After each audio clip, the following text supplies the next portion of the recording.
Hello, class, and welcome to week 3.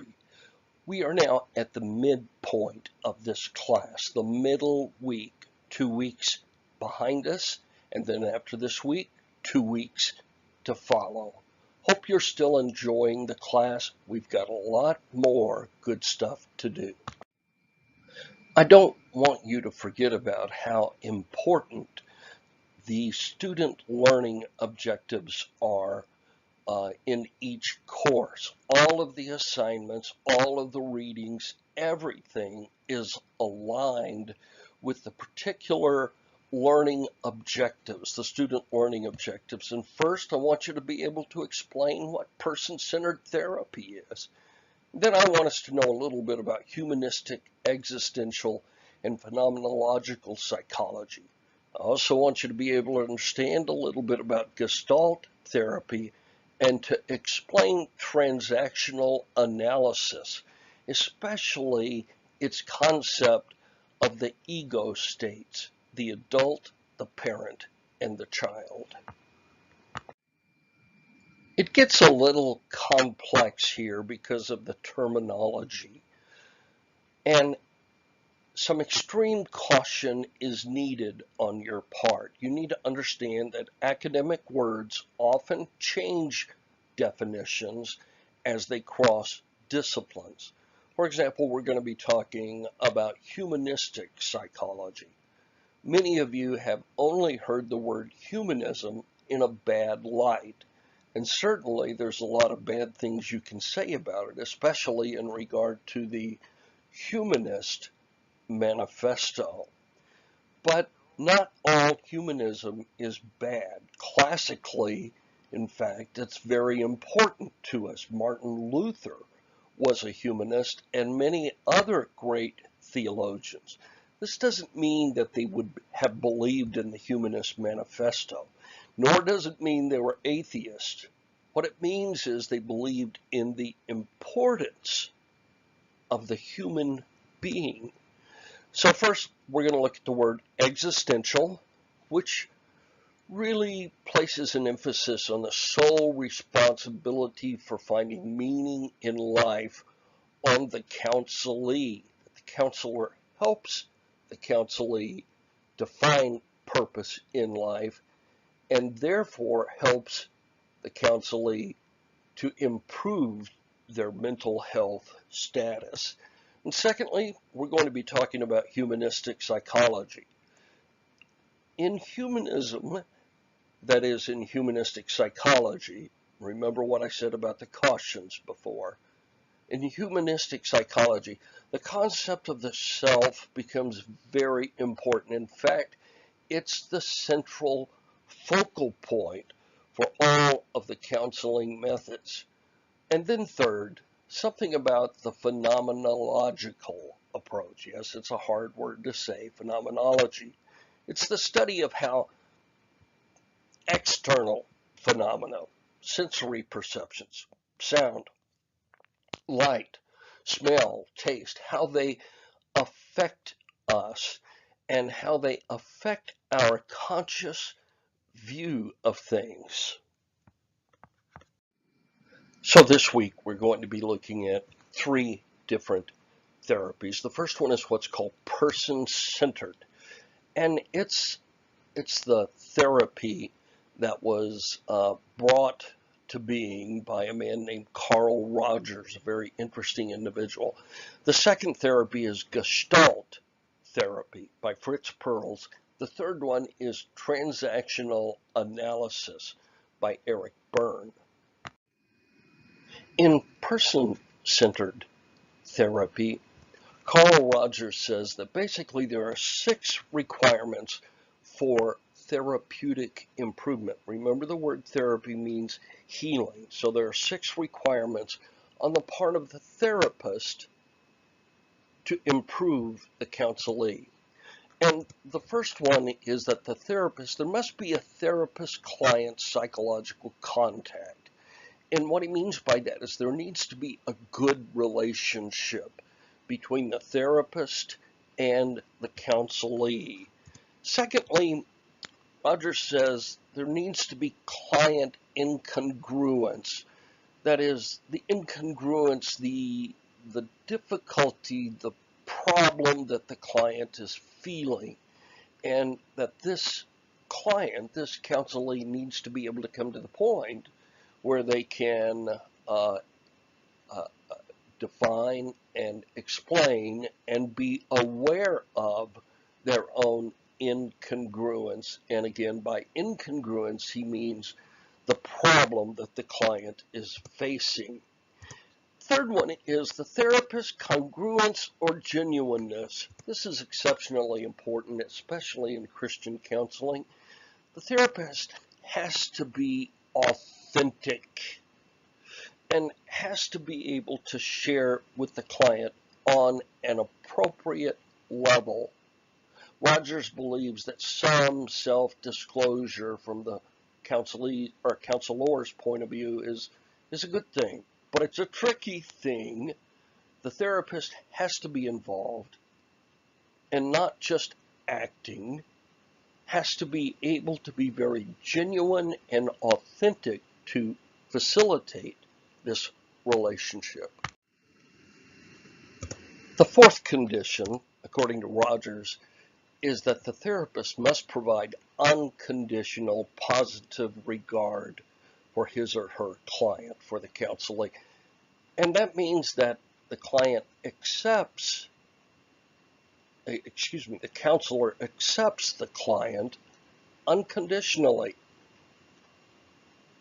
without judgment or disapproval or approval. Now, that doesn't mean that the counselor has to approve that everything that the client is doing is healthy behavior. That doesn't mean that at all. This is talking about care. The counselor's care for the client, that the counselor is able to express unconditional love, the Christian would say agape, unconditional positive regard for the client. The fifth item is empathic understanding. The therapist experiences an empathic understanding of the client's internal frame of reference.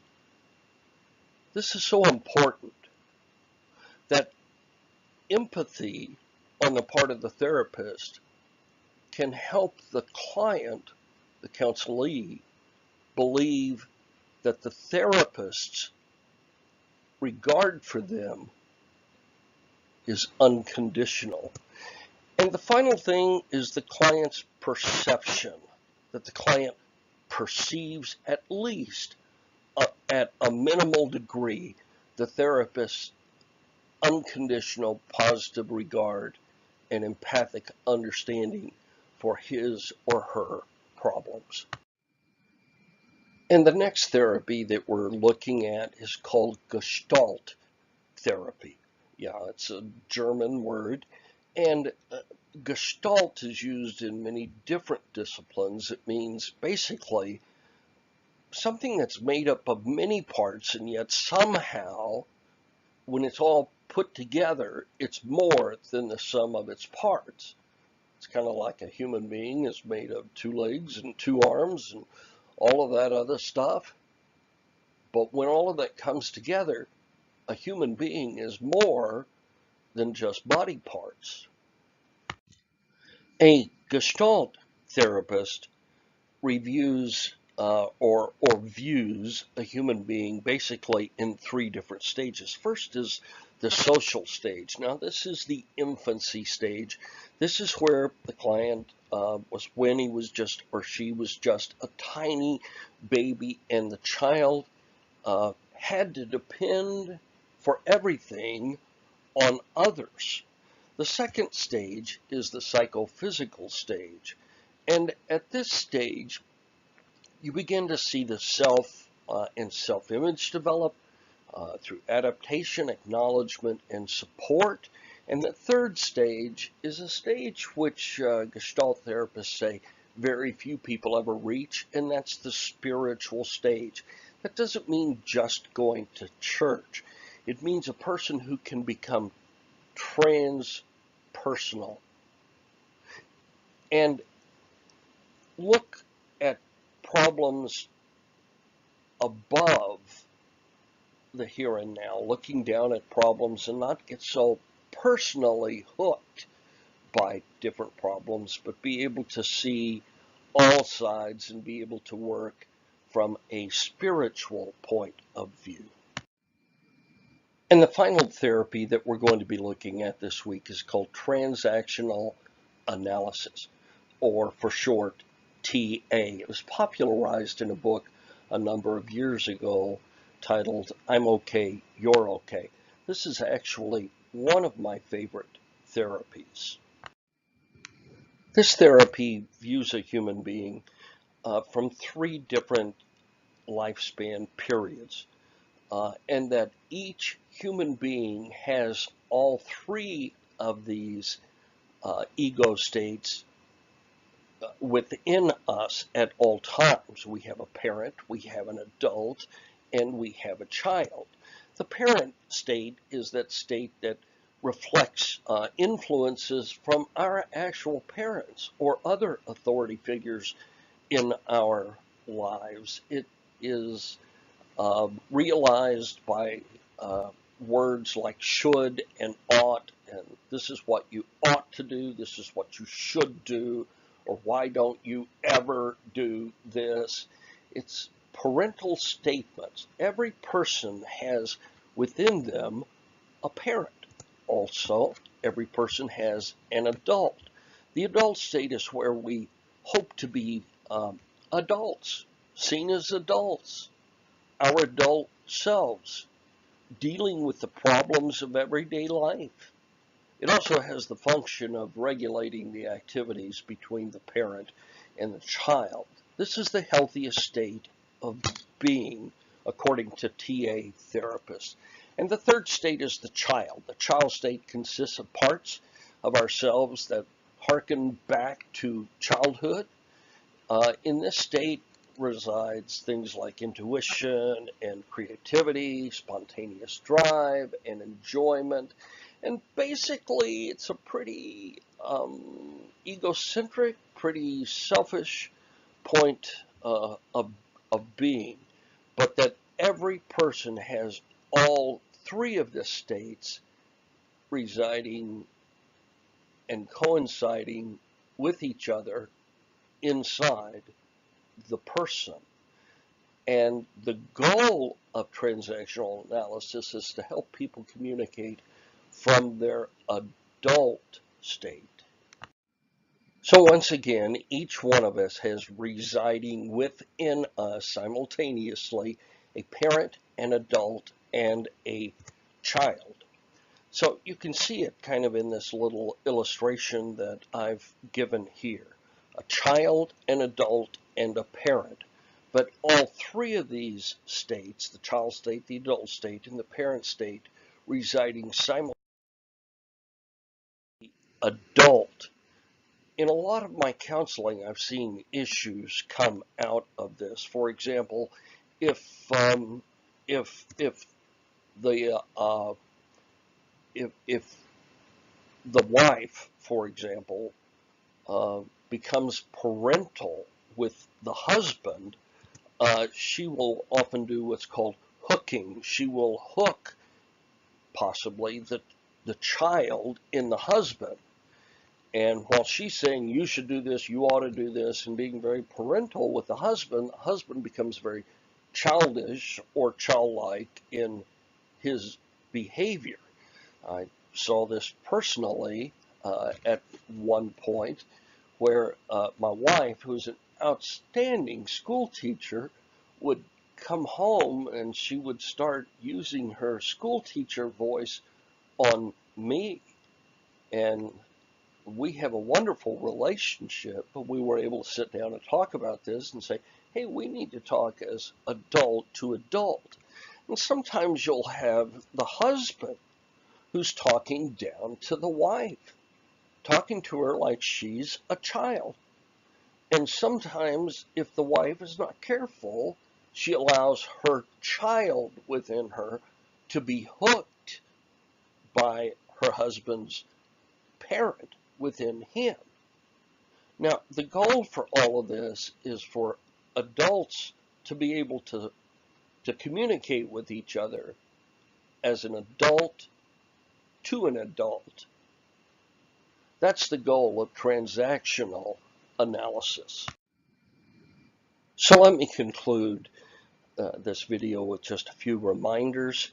Uh, let's be encouraging on the discussion board. Encourage your classmates. Really think about what they're putting in on the discussion boards. Also, be sure to read my feedback. There's nothing that discourages a professor more than to realize that a student is not reading the feedback provided by the professor. Um, it always bothers me when I see changes not being made that I've recommended, and it makes me feel like students are not reading the. So if you do have questions about my feedback or about anything else, don't hesitate to contact me. Really, I'm not as mean as I look. My name is Dr. Terry Bell. There's my phone number. That's my personal cell phone number. The quickest way to reach me is by texting me. Thanks. Let's have a great week.